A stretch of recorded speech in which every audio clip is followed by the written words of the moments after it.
7절부터 교독을 할 텐데요. 38절까지 제가 먼저 읽겠습니다. 믿음으로 노아는 아직 보지 못하는 일에 경고하심을 받아 경외함으로 방주를 예비하여 그 집을 구원하였으니 이로 말미암아 세상을 정죄하고 믿음을 좇는 의의 후사가 되었느니라. 믿음으로 아브라함은 부르심을 받았을 때 순종하여 장래의 기업으로 하늘 땅에 나갈새 알바를 알지 못하고 나갔으며 믿음으로 저가 외방에 있는 것 같이 약속하신 땅에 우거하여 동일한 약속을 유업으로 함께 받은 이삭과 야곱으로 더불어 장막에 거하였으니 이는 하나님의 경영하시고 지으실 터가 있는 성을 받았습니다.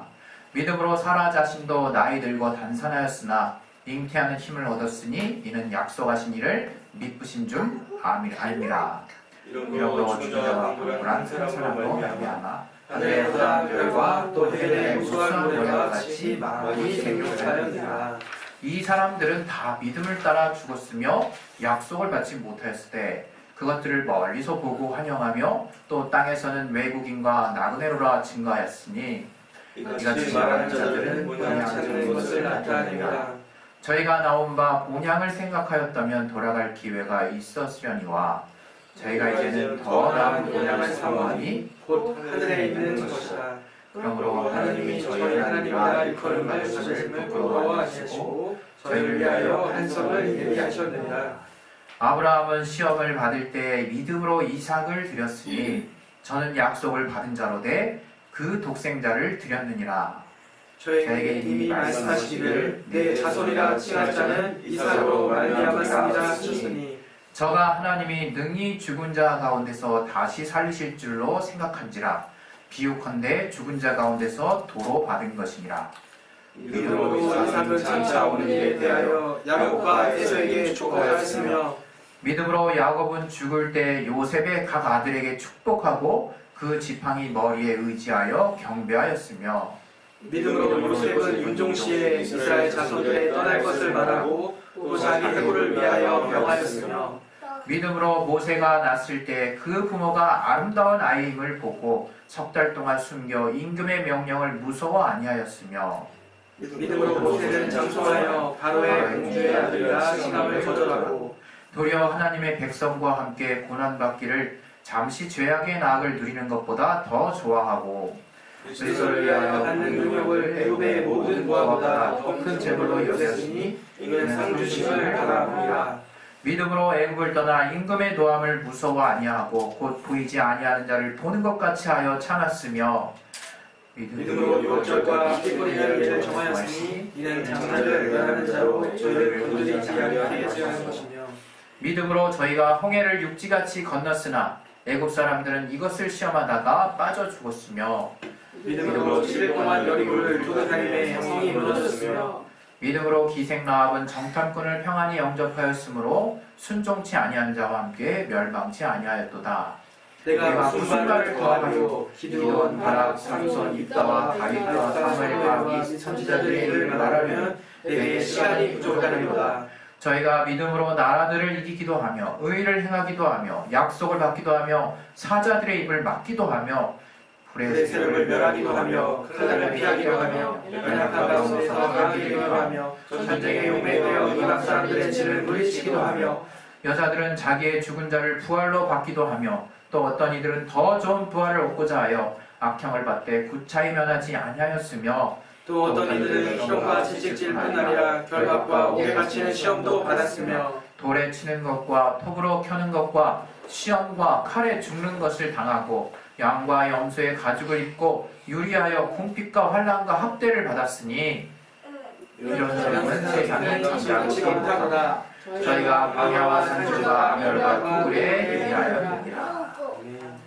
예, 좀 긴데요. 저는 이렇게 긴 말씀을 통해서 여러분이 그 이야기처럼 이 믿음장이라고 하는 11장에서 과연 우리의 믿음의 선배들이 어떤 믿음의 여정을 지금 다 치렀을까, 다양한 사례를 한 번쯤은 우리가 다시 한번 보기를 원했어요. 그래서 또 이것을 읽으시면서 여러분이 내가 이런 믿음의 선배들을 내 선배로 두고 있지, 이렇게 여러분이 뭔가 또 깨닫는 것이 있다면 일단 반은 넘어온 것입니다. 이 시간 우리 기도하실 때 오늘 이 말씀들을 통해서 하나님이 우리에게 주시는 깨달음을 또 우리가 알게 도와주시고 이 복음을 통해서 우리가 분명하게 주님을 사랑할 수 있는 믿음을 우리에게 달라고 이 시간 예수의 한번 기도하겠습니다. 예수여, 하나님 아버지 믿음을 주시고 우리에게 참된 은혜를 주시고 아버지 도와주시고 역사하시고 인도하시고 도와주시옵소서. 아버지 정말 깨닫게 하시고 알게 해주시고 도와주시옵소서.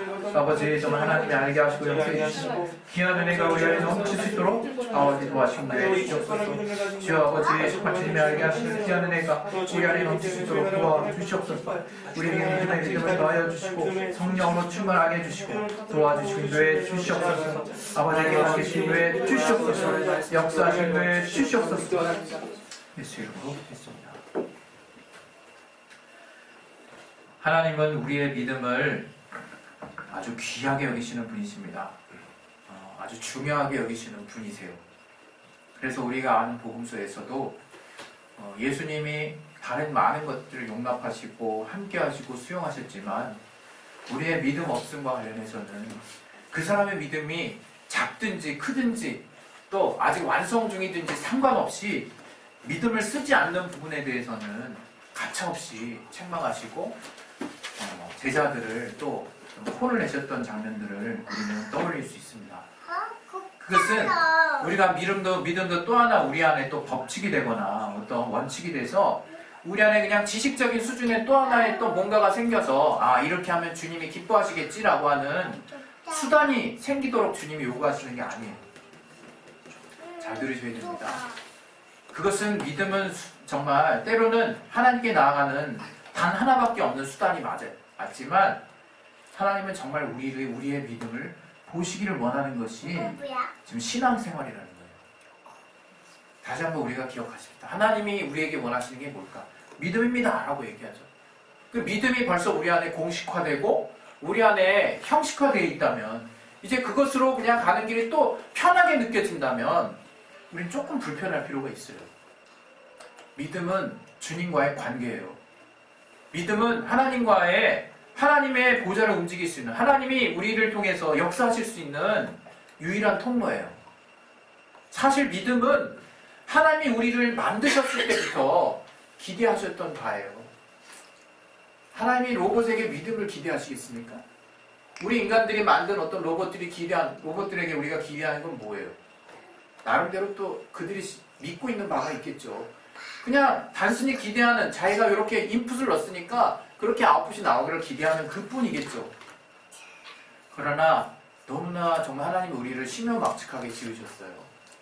하나님이 우리 인간에게 기대하시는 것은 그 하나님이 우리를 기대하시고 믿는 그 정말 수준에 우리가 정말 이르지는 못한다 할지라도 그 중심이 하나님 향해서 다가갈 수 있고 그 믿음이 주님을 향해서 살아있을 수 있는 정말 살아 움직이는 그 신뢰관계를 하나님이 보기를 원하신다는 거예요. 우리를 통해서.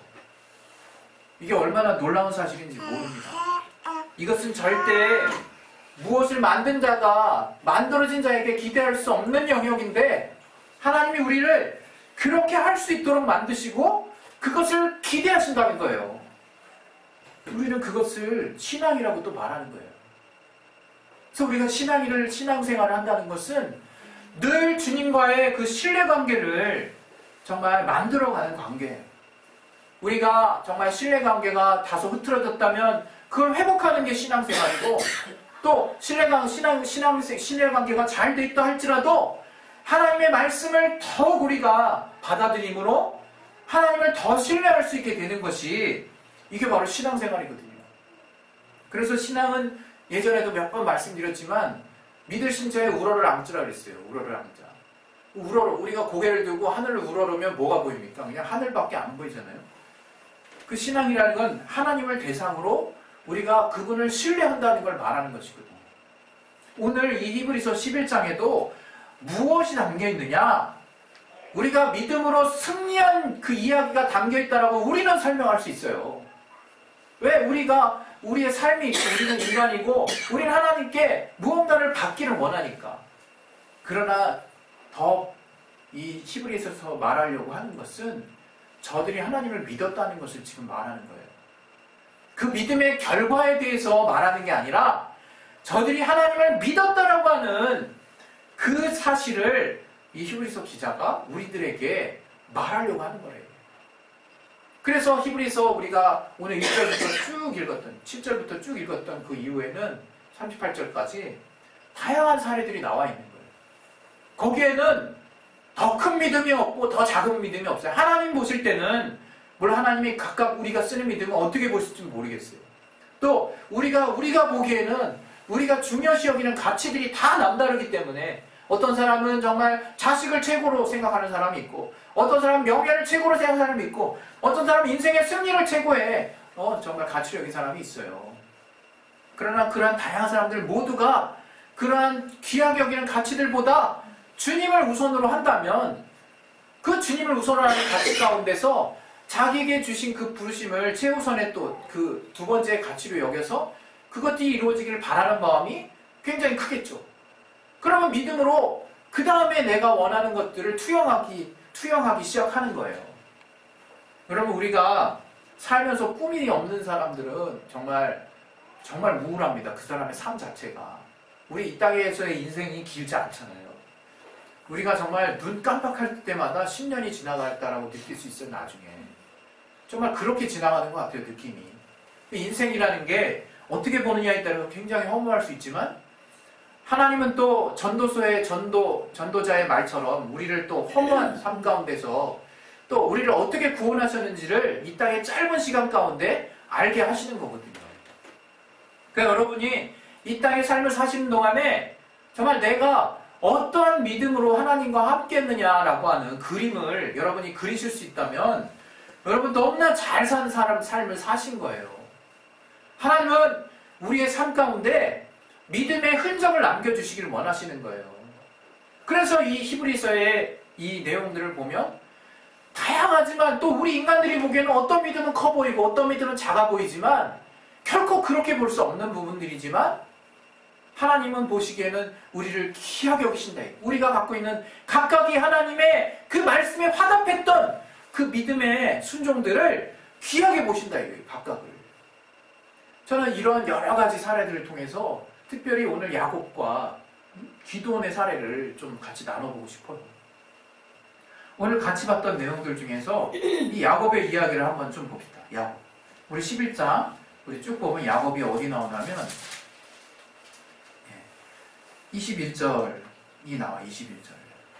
21절을 한번 같이 읽어봅시다. 21절 11장 21절 시작. 믿음으로 야곱은 죽을 때 요셉의 각 아들에게 축복하고 그 지팡이 머리에 의지하여 경배하였으며. 이게 제가 예전에 사실 믿음으로 하는데 이게 수긍이 되는 내용이 있고 잘 수긍이 안 되는 내용이 있어요. 근데 제가 히브리서 이 믿음장을 읽다가 이 부분을 딱 그냥 읽을 때는 약간 왠지 약하다는 생각이 항상 들었어요. 왜냐하면 야곱이 죽을 때 요셉의 아들들을 축복한 사건을 우리는 창세기 48장에서 49장 1절부터 쭉 알고 있어요. 거기 보면 우리가 알고 있는 우리 12지파의 자식들에 대해서 야곱이 이제 정말 축복하는 장면이 나오는 거거든요. 근데 이게 말이 축복이지 사실 야곱은 하나님의 말씀을 하나님께 받은 말씀을 자식들에게 대해서 하나님이 저에게 알게 해주신 그 예언의 말씀을 자식들에게 선포하는 순간이에요. 그래서 그 내용 중에는 야 이게 정말 축복이 맞나 싶은 내용도 있어요. 진짜. 그러니까 우리가 이 축복하다라는 그런 뜻도 오해가 많다는 거예요. 오해가. 단지 정말로 뭔가 우리가 기대하는 어떤 그림이 있어요. 다들. 그 그림과 연관된 우리가 뭔가 잘 되는 그 어떤 구체적인 그야말로 그것이 바로 기복이라고 말하는 것입니다. 우리가 뭔가 잘 되는 그 무언가를 꿈꾸면서 그것을 뭔가 우리가 움켜잡을 수 있는 그것들을 예상하면서 축복이라고 생각한다. 축복이라고. 그러나 오늘 21절에 야곱이 죽을 때 요셉의 한 아들에게 축복했다라고 하는 그 부분을 바로 야곱의 믿음이라고 지금 명하고 있어요. 여기서는 야곱의 믿음. 그리고 그가 힘이 없을 때 그 하나 남은 지팡이 의지해서 바로 하나님께 경배했다라고 이 일의 결과를 그렇게 정리하고 있습니다. 이게 우리가 과연 이 야곱이 믿음으로 한 일이냐라고 쉽게 그냥 정리가 되느냐 이거예요. 자기 자식들 누구나 이제 아비가 되면 자식들이 장수하기를 원해요. 잘 되기를 원하죠. 그런데 하나님께 받은 말씀이 있다. 이 자식 저 자식이 다 정말 이게 정말 얻은 말씀인데 유다만 조금 정말 낫고 다들 또 안 좋은 말도 되게 많이 있어요. 우리 창세기 49장 한번 넘어가 봅시다. 창세기 49장.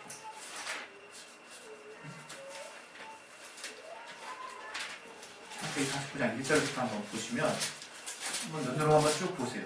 쭉 보시면 야곱이 그 아들들을 불러 이르되 너희는 모이라 너희의 후일에 당할 일을 내가 너희에게 이루리라. 이게 지금 축복이라는 거예요. 축복. 그러면서 너희는 모여 들으라 야곱의 아들들아 너희 아비 이스라엘에게 들을지어다 하면서 얘기한 거예요. 르우벤에게 대해서는 좀 괜찮아.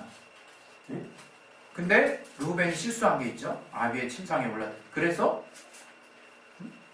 물에 끓은 같이 너는 탁월치 못하리니라는 일종의 이제 안 좋은 말도 합니다. 시몬에 대해서 레위에 대해서는 어떻게 얘기합니까? 잔해하는 기계라고 얘기를 해요. 네? 그래서 그 노염이 7절에 보면 혹독하니 저주를 받을 것이요 이런 말씀을 합니다. 네?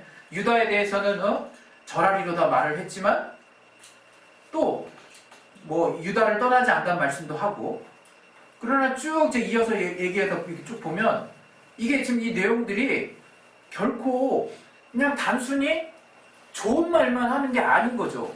하나님이 우리에게 주시는 말씀 중에 정말 우리가 듣기에 좋은 말씀이 있고요. 정말 듣기에 엄청 불편한 말씀이 있어요. 우리는 그것을 무엇으로 볼 거냐. 하나님이 우리에게 축복의 말씀을 하시고 하나님 때로는 저주의 말씀을 하시고 우리는 인간적으로 이렇게 분류해서 설명할 수 있어요. 하나는 경고의 말씀, 하나는 우리에게 잘 되라고 하시는 말씀. 그러나 이 오늘 같이 읽었던 히브리서 11장 우리 21절에는 야곱의 삶을 짐작케 하는 그래서 야곱이 정말 이 아들들에게 가감없이 이렇게 선포하는 이 행위를 한 것이 어떤 믿음으로 저가 이런 믿음의 행위를 정말 했던 것일까라고 하는 것은 우리는 야곱의 삶에서 알 수 있다는 거예요. 야곱은 여러분들도 아시는 바와 같이 형 에서를 속이고 정말 팥죽 한 그릇을 정말 이렇게 갖다 줘가지고 형의 장자권을 그 축복권을 저가 강제로 탈취한 사람이에요. 부모의 말도 들었지만 그리고 나서 저는 어떤 사람입니까? 우리에게 어떻게 각인되어 있습니까? 어떻게든지 복을 받으려고 몸부림쳤던 사람이에요. 그죠? 그래서 우리는 그것을 한때는 그냥 이 신령한 복을 구하는 정말 훌륭한 사람, 훌륭한 믿음의 본 이렇게만 볼 수도 있는데 그건 아닌 거죠.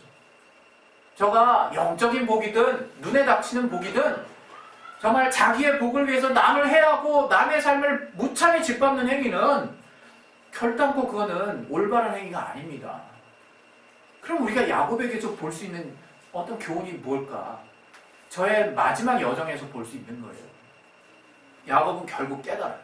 아무리 노력해도 자기가 살아가는 라헬을 얻기 위해서 얼마나 수고했습니까? 그 삼촌 라반에게서. 결국에는 정말 레아와도 결혼하게 돼요. 라헬 또 시종과도 또 그래가지고 4명의 시종 그 여인에게서 이 야곱의 후손들이 나왔단 말이에요. 그 결과는 뭡니까? 우리는 그 하나님의 섭리를 이해할 수 없고 알 수 없어요. 그것이 뭐 잘했다 잘못했다라고 평가하기 어려운 부분도 있어. 다만 우리의 하나님 앞에서의 또 우리의 또 사람 앞에서의 잘못은 잘못인 거라는 거죠. 그런데 저가 정말 잘했던 것이 있습니다. 그것은 저가 이제 깨달아지기 시작했다는 거예요. 형 앞에 나갈 때 얼마나 저가 공손한 모습을 취합니까? 그러나 저는 저의 많은 자손들로 인해서 여러 가지 분란이 일어난다는 것을 지금 이 하나님의 말씀을 정말 대언하는 이 현장에서 이 자손들의 미래를 우리가 듣는 현장에서 우리는 알 수 있어요. 또 이스라엘의 역사를 통해서 이 많은 자손이 결국 이스라엘의 복이었고 이스라엘을 부흥케 하는 그 정말 씨앗들이었지만 정말 이 야곱이 어떻게든 자기의 의지로 그 정말 라헬을 얻고자 하는 그 의지만을 가지고 자기의 삶을 살았을 때 각기 다른 부모를 통해서 나온 이 자손들로 인해서 일어나고 있는 여러 가지 상상할 수 없는 일들은 그건 다 우리가 짊어져야 될 몫이에요. 그것을 지금 야곱은 이제 겸허하게 받아들이고 있는 거예요. 저가 이제 야복 강가에서 저의 환도뼈가 다 이렇게 위골이 될 정도로 정말 튀어나올 정도로 얼마나 그 하나님의 천사와 씨름을 했습니까? 그래서 얻게 된 이름이 이스라엘이에요. 이스라엘. 하나님과 겨뤄서 싸워서 이겼다. 하나님과 싸웠다는 뜻이죠. 그 이스라엘이라는 이름을 얻고 저가 결국에는 그 남은 여생은 지팡이에 의지하면서 살게 됐어요. 저에게 있어서 지팡이는 무엇일까? 특별한 의미를 부여할 필요는 없어요. 그러나 분명한 거 하나가 있다는 거죠. 이제 야곱이 비로소 자기의 의지대로 살지 않기로 작정하게 됐다는 거예요. 이제 정말 내가 아무리 노력하고 노력해도 복은 하나님이 주시는 것이구나.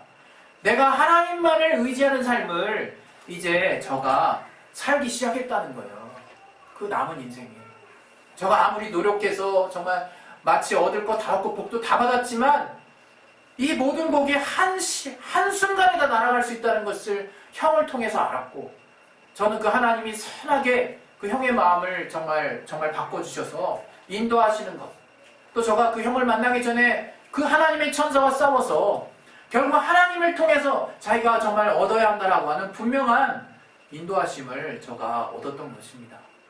그에게는 정말 환도뼈가 위골되는 큰 상처가 있었지만 그의 이제 남은 여정에는 하나님만을 신뢰하는 믿음이 이제 생긴 거예요. 하나님만을 신뢰하는. 늘 항상 하나님의 지혜를 힘입었다고 하고 또 하나님의 지혜로 자기의 재산도 정말 부하게 되고 여러 가지 우여곡절도 있었지만 마치 남들 보기에는 그렇게 남부럽지 않은 삶을 사는 모습 같지만 야곱은 얘기합니다. 자기 인생엔 참 역정이 많았다고. 요셉이 총리로 있을 때 저가 정말 그 총리 앞에 나아가서 저가 자기는 정말 인생에 굴곡이 많은 사람이라고 표현을 해요. 결코 하나님의 복을 저가 정말 자기의 의지로는 취할 수 없었다는 것을 고백하는 것입니다. 그러나 저가 정말 하나님만이 주시는 것을 철저하게 의지하고 이제 자기의 힘으로 살 수 없도록 이제 하나님 만드신 것에 정말 저는 정말 온전히 자신을 내어놓고 그 지팡이를 의지해서 자식들에게 하나님이 이 자손들에게 향하신 하나님의 말씀을 가감없이 다 예언할 수 있다는 것은 이제 하나님만을 의지하겠다는 거예요. 하나님이 이런 말씀하시든 저런 말씀하시든 이제 하나님이 내게 복을 주시려고 내게 축복을 명하셨사오니 내가 주의 말씀을 선포하는 그 사실 하나가 바로 복입니다 라는 것을 이제 야곱은 분명하게 알고 있는 거예요. 저는 저와 여러분이 왜 이 믿음장에 그 영원한 나라를 위해서 정말 자기를 정말 토백하는 두려움과 여러 가지 핍박받는 거, 유리하는 거, 매 맞는 거 여러 가지 것들이 후반부에 다 또 함께 나올까 하는 것을 이제는 완전하게 여러분이 졸업하셨으면 좋겠어요. 확실하게. 말씀을 받는 것 자체가 복이라는 거예요. 그 말씀을 붙들고 의지하는 것 자체가 여러분 하나님이 너무나 귀하게 여기시는 가치라는 것을 잃어서는 안 된다는 거예요. 마지막으로 여러분 우리가 정말 하나님을 믿고 의지하는데 그냥 맨 땅에 헤딩하듯이 그냥 마치 벽돌을 그냥 내 머리로 들이받듯이 계란으로 바위치기 하듯이 막 돌진해서 나가는 그 믿음만을 요구하시는 것이냐? 완전 오해하고 있다. 우리 기드온의 사례를 봅시다. 기드온. 우리 기드온을 보면 제가 찾아드릴게요. 사사기 7장 9절부터 14절 한번 보세요. 사사기 7장 9절부터 14절.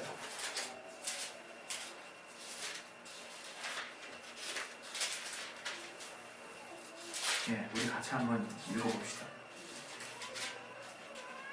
7장 9절부터 14절. 준비했으면 시작.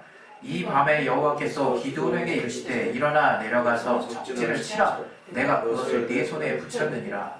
만일 네가 내려가기를 두려워하거든 네 부하 부라를 데리고 그 진으로 내려가서 그들의 하는 말을 들으라. 그 후에 네 손이 강하여져서 능히 내려가서 그 잔을 치리라. 기드온이 이에 그 부하 부라를 데리고 군대가 있는 진가에 내려간즉 미디안 사람과 아말렉 사람과 동방의 모든 사람이 골짜기에 누웠는데 메뚜기의 중담 같고 그 약대의 무수함이 해변의 모래가 수담 같은지라. 기드온이 그곳에 이른즉 어떤 사람이 그 동무에게 꿈을 말하여 이르기를 내가 한 꿈을 꾸었는데 꿈에 보리떡 한 덩어리가 미디안 진으로 굴러 들어와서 한 장막에 이르러 그것을 쳐서 무너뜨려 엎드려뜨리니 곧 쓰러지더라. 그 동무가 대답하여 가로되 이는 다른 것이 아니라 이스라엘 사람 요아스의 아들 기드온의 칼날이라. 하나님의 미디안과 그 모든 군대를 그의 손에 붙이셨느니라 하더라. 무슨 얘기냐면 제가 어쨌든 미디안을 쳐야 되는데 자신이 없다 이거예요. 300명 그 많은 사람 다 제끼고 300명만 남게 했어요. 손으로 물을 핥아먹는 사람 300명만. 우리가 그토록 그 유명한 기드온의 300용사 이야기인데 그 많은 사람을 데려가가지고 딱 하면 왜 하나님이 그 300명만 데려가게 하셨습니까? 영광을 다른 곳에서 취하게 할까 봐. 우리가 마치 힘이 있어서 이겼다라고 오해할까 봐 하나님이 300명만을 부르셨어요. 그리고 이제 기드온이 믿음을 오직 이제 주님만을 붙들 수밖에 없는 믿음을 하나님이 뭐라고 하시는데 마음이 막 불탄다 이거. 너무 불안하다 이거. 한편으로는 너무 자신 없다 이거. 그때 하나님이 적진으로 가라 그래요. 보라를 데리고. 같이 데리고 적진에 갔어요. 갔더니 이게 웬걸 정말 하늘의 별과 같은 무수한 적들이 딱 눈앞에 보이는 거예요. 근데 우리가 저 상대할 적이 그 앞에 있고 우리는 이제 그 많은 사람 다 추려내고 그렇게 많지도 않지만 300명만 데리고 싸워야 되는데 엄청 많은 거예요. 우리가 메뚜기가 타고 있는 그 옛날에 그 생각나지 않습니까? 여호수아 그 12명의 정탐꾼. 그때 그 적진의 그 사람들 중에 2명이 하는 얘기를 듣게 하신 거예요. 어떤 사람이 야 내가 어제 꿈꿨는데 우리 집으로 보리떡 큰 한 덩어리가 막 우리 집으로 굴러떨어져서 우리가 완전 그게 그냥 장막이 떨어져서 우리가 무너져 버렸다. 너 그게 뭔지 아냐? 그랬더니 그게 바로 우리가 지금 상대할 저 이스라엘 기드온의 군대다. 이렇게 지금 말하고 있는 거예요. 둘이서 적진에 있는 그 적들이. 그렇게 많으면 뭐합니까? 저들도 지금 기드온을 두려워하고 있다는 거예요. 그 말에 하나님이 기드온으로 하여금 용기를 주신대요. 용기를. 우리가 하나님의 말씀을 받는다는 것은 우리의 심령에 강하고 담대한 담력을 얻게 하시기 위한 거예요. 하나님이. 또 말씀 붙들고 여러분 여전히 흔들리고 있으면 그게 무슨 말씀 붙든 겁니까?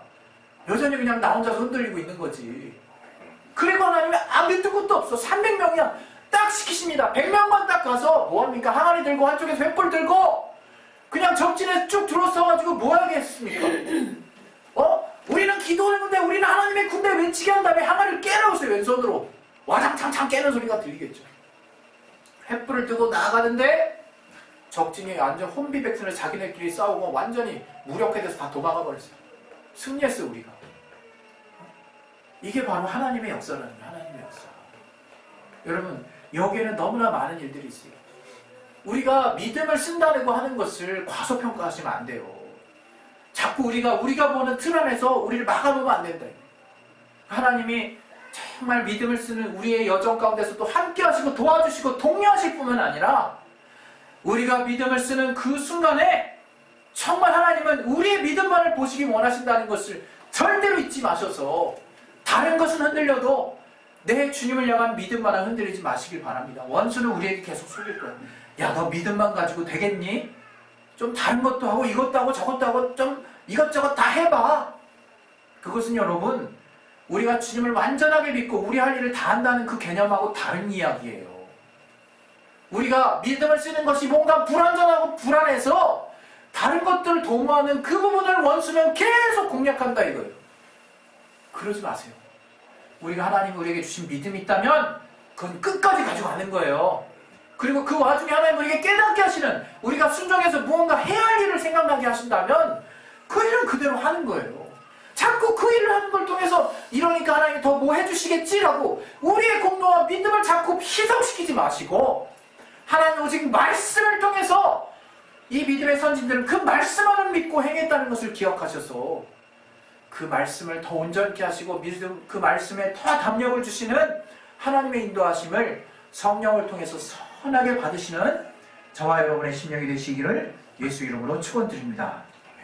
예, 정말 더 할 만한 말씀만 믿음으로 할 만한 얼마나 많은지 몰라요. 그러나 정말 여기까지 하겠습니다. 정말 하나님께서 정말 우리가 쓰는 믿음을 얼마나 귀하게 여기시는지 여러분이 어려움이 닥치든 또 여러분 앞에 평안하든 그걸 기준으로 삼지 마세요. 내가 주님을 더 신뢰하고 믿고자 하는 마음이 계속 내 안에 넘치는지 아니면 가면 갈수록 내 삶은 좋아지는데 하나님을 향한 마음은 밋밋해지고 별 생각이 없어지는지 별 생각이 없는 그 순간이 바로 위기입니다. 위기, 신앙의 엄청난 위기입니다. 여러분, 우리가 힘써야 할 일은 바로 우리 안에 하나님 말씀을 통해서 말씀을 먼저 믿게 하셔서 우리 안에 생겨나게 하신 그 믿음을 지키는 일입니다. 우리 시간에 예수 양반하시고 하나님 우리에게 준 그 믿음을 내가 끝까지 지켜낼 수 있도록 하나님 내게 성령을 통한 감동을 주시고 내가 그 믿음을 잘 지켜낼 수 있도록 나를 도와주시기 인도해 주시옵소서. 하나님이 그때그때 주시는 위로와 도우심을 잘 힘입을 수 있도록 도와주시옵소서. 우리 시간에 예수 양반하시고 기도하겠습니다.